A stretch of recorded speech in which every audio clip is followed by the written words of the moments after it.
Hello guys, welcome to we learning classes. तो चलिए आज स्टार्ट करते हैं next topic, parallel grouping of resistance की। पैरेलल ग्रुपिंग ऑफ रेजिस्टेंस क्या होती है? तो पैरेलल ग्रुपिंग ऑफ रेजिस्टेंस में क्या होता है कि जितने भी रेजिस्टेंस होते हैं, जितने भी रेजिस्टेंस क्या है, रजिस्टर की वैल्यू है, रजिस्टर डिवाइस है, रेजिस्टेंस उनकी वैल्यू है। तो पैरेलल ग्रुपिंग ऑफ रेजिस्टेंस में क्या करते हैं, जितने भी रजिस्टर होते हैं, जो डिवाइस होते हैं, मतलब जो रजिस्टर होते हैं, जितने भी रजिस्टर होते हैं उनको क्या करते हैं, उन सभी के स्टार्टिंग पॉइंट, जैसे मान लो एक रेजिस्टेंस ये रहा, इसका स्टार्टिंग पॉइंट ये रहा, तो जो नेक्स्ट रेजिस्टेंस होगा उसका भी स्टार्टिंग पॉइंट इसी पॉइंट से। ऐसे ही मान लेते हैं कोई हो रेजिस्टेंस है, यहाँ पे कितने भी रेजिस्टेंस कनेक्ट कर सकते हैं, हम यहाँ पे 3 रेजिस्टेंस लेके चल रहे हैं। तो मान लेते हैं कि यहाँ पे जो रेजिस्टेंस होंगे, तो जितने भी रेजिस्टेंस होंगे सब का मान लेते हैं, फर्स्ट रेजिस्टेंस यहाँ पे R1 है, सेकंड रेजिस्टेंस यहाँ पे R2 है, थर्ड रेजिस्टेंस यहाँ पे R3 है। तो पैरेलल ग्रुपिंग ऑफ रेजिस्टेंस में क्या होता है कि जितने भी रेजिस्टेंस होते हैं, सबके स्टार्टिंग पॉइंट एक ही पॉइंट पे, R1 का स्टार्टिंग पॉइंट, R2 का स्टार्टिंग पॉइंट और R3 का स्टार्टिंग पॉइंट, तीनों ही एक ही पॉइंट पे होंगे।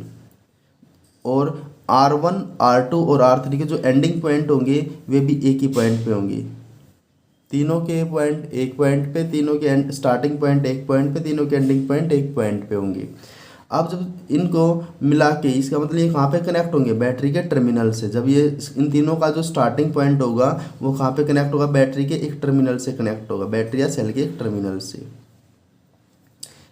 ऐसे ही इसका जो एंडिंग पॉइंट होगा वो भी बैटरी के अदर टर्मिनल से कनेक्ट होगा। तो यहाँ पे एक तरफ पॉजिटिव ले लेंगे, यहाँ पे केवल नेगेटिव ले लेंगे, टोटल वोल्टेज यहाँ पे वी होगी। अब पैरेलल ग्रुपिंग में होता क्या है कि पैरेलल ग्रुपिंग में जो पॉइंट होता है वो डायरेक्टली तीनों के स्टार्टिंग पॉइंट बैटरी के एक पॉइंट से कनेक्ट है और तीनों के एंड पॉइंट बैटरी के एक अदर पॉइंट से कनेक्ट है। इसका मतलब क्या है, तीनों में वोल्टेज सेम रहेगी। यहाँ से जो वोल्टेज जाएगी, वोल्टेज या पोटेंशियल डिफरेंस जाएगा, वो इसके लिए भी सेम रहेगा, इसके लिए भी सेम रहेगा, इसके लिए भी सेम रहेगा, क्योंकि तीनों किससे कनेक्ट है, एक ही पॉइंट से कनेक्ट है डायरेक्ट। और तीनों के जो एंडिंग पॉइंट है वे भी बैटरी के अदर पॉइंट से कनेक्ट है। तो तीनों में जो वोल्टेज की वैल्यू क्या रहेगी, सेम रहेगी। ऐसे ही जो डोमेस्टिक सर्किट होते हैं, जो घरों में जो फिटिंग होती है, वो भी हमेशा किस में की जाती है, पैरेलल में की जाती है, ताकि हर बोर्ड स्विच में क्या रहे, वोल्टेज की वैल्यू सेम रहे, पोटेंशियल डिफरेंस की वैल्यू क्या रहे, सभी के लिए सेम रहे। तो इसलिए ये कौन सी ग्रुपिंग होगी, यहाँ पे पैरेलल ग्रुपिंग होगी। पैरेलल में क्या, सभी के स्टार्टिंग पॉइंट एक एंड पे, सभी के एंड पॉइंट एक अदर एंड पे, बैटरी के अदर एंड पे। तो इस टाइप की जो ग्रुपिंग होती है उसे हम क्या बोलते हैं, पैरेलल ग्रुपिंग ऑफ रेजिस्टेंस बोलते हैं। और पैरेलल ग्रुपिंग ऑफ रेजिस्टेंस में क्या होता है, वोल्टेज तो सभी के लिए सेम रहेगी।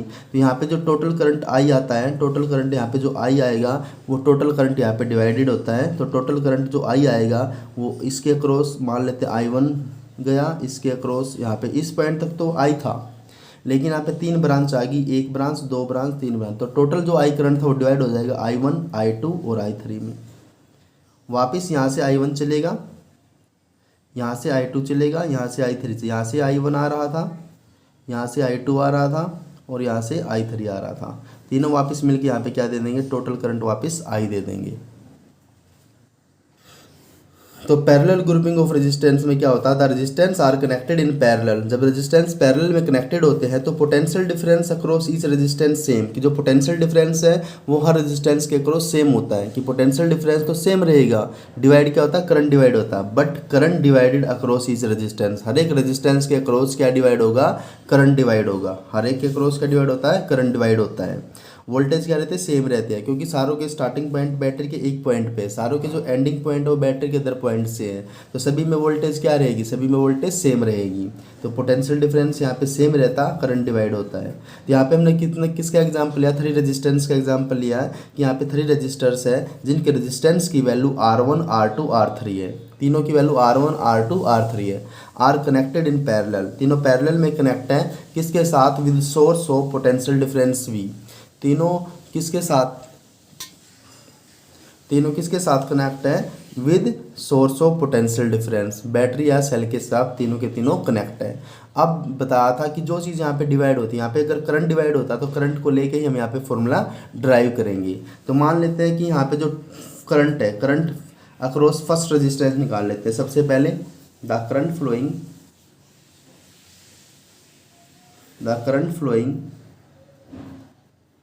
Across first resistance, across first resistance के अक्रॉस कितना करंट फ्लो करेगा, सबसे पहले हम वो निकाल लेते हैं। तो V is equal to I R होता है, ओम्स लॉ से क्या होता है, V is equal to I R. तो V is equal to I R होता है, तो I क्या हो जाएगा, V अपॉन में R हो जाएगा, V अपॉन में R हो जाएगा। तो फर्स्ट के लिए निकाल लेते हैं I1, तो क्या हो जाएगा V अपॉन में R।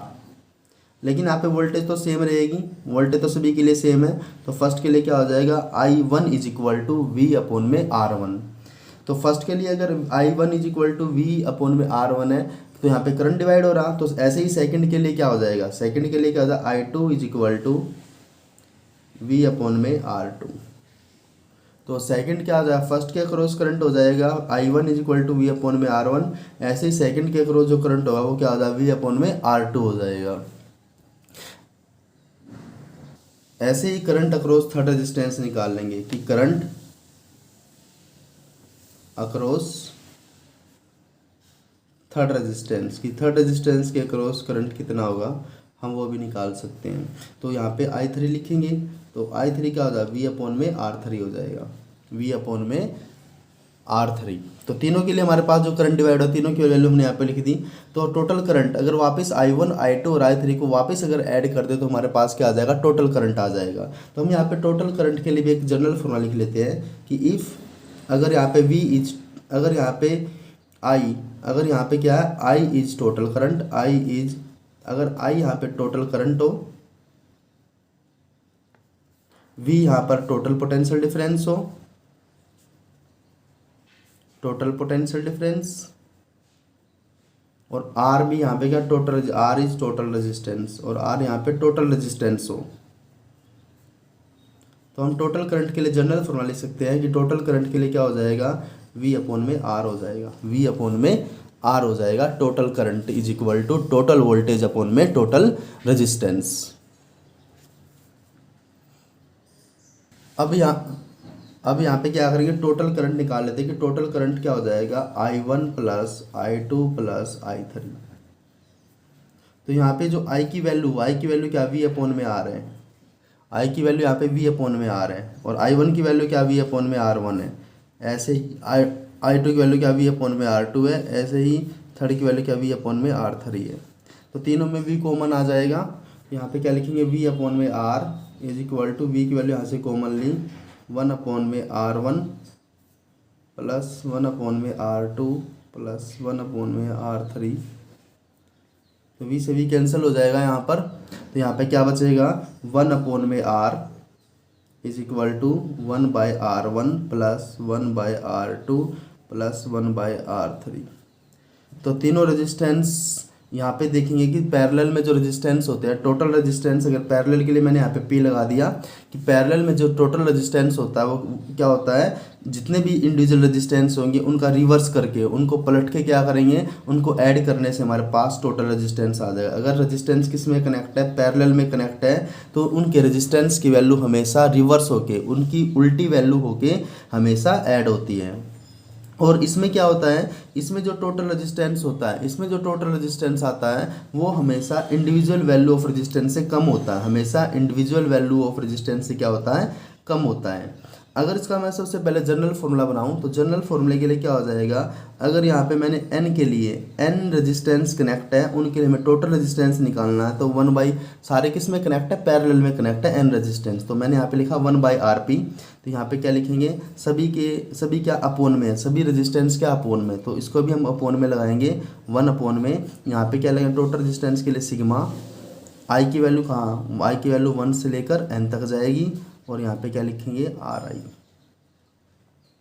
तो यहाँ पे क्या लिख दिया, सिग्मा 1 अपॉन में I की वैल्यू 1 से लेकर n तक, और यहाँ पे क्या लिख दिया, RI लिख दिया। तो सम सिग्मा यहाँ पे क्या करता रहेगा, जैसे I की वैल्यू 1 पुट की, फिर सिग्मा वहाँ पे क्या कर देगा, प्लस कर देगा, फिर I की वैल्यू 2 हो जाएगी, फिर सिग्मा प्लस कर देगा, फिर ऐसे क्या होगा, सारे रेजिस्टेंस क्या होते रहेंगे, ऐड होते रहेंगे।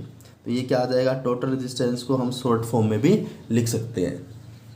तो मैंने अभी बताया था कि टोटल रेजिस्टेंस इंडिविजुअल रेजिस्टेंस से कम होता है। अगर हम RP की वैल्यू जो हमारी आएगी वो R1 से भी कम होगी, R2 से भी कम होगी, R3 से भी कम होगी। तो हम यहाँ पे एग्जांपल से भी देख सकते हैं। अगर यहाँ पर 3 रेजिस्टेंस हैं 2 ओम, 3 ओम और 6 ओम। तीनों किस में कनेक्ट है? Are connected in parallel, are connected in parallel. अगर पैरेलल में कनेक्ट है तो टोटल रेजिस्टेंस कितना होगा वो हम निकाल के देख सकते हैं। उसकी वैल्यू 2 ओम से भी कम आएगी, 3 से भी कम आएगी, 6 से भी कम आएगी। तो यहाँ पे अगर टोटल हमें निकालना है किसके लिए? पैरेलल के लिए। तो पैरेलल के लिए क्या करते हैं? 1/r करते हैं। यहाँ पे क्या 1/2, 1/3, 1/6। इनका यहाँ पर एलसीएम लेंगे तो 6 एलसीएम आ जाएगा, 3 + 2 + 1 तो कितना आ जाएगा यहाँ पर? 6/6। तो यहाँ पे 6 से 6 कैंसिल हो जाएगा, तो 1/r = 1/1। इसको पलट देंगे यहाँ पर, तो r को अगर पलटेंगे तो 1 भी पलट जाएगा, तो यहाँ पे r की वैल्यू क्या आ जाएगी? 1 आ जाएगी। तो हम चेक करके देखेंगे यहाँ पे जो टोटल रेजिस्टेंस r आया 1, वो 2 से भी कम है, 3 से भी कम है और 6 से भी कम है। तो ये था पैरेलल कम्बिनेशन ऑफ रेजिस्टेंस। तो मिलते हैं गाइस नेक्स्ट वीडियो में, तब तक बने रहिए with we learning classes. Thank you.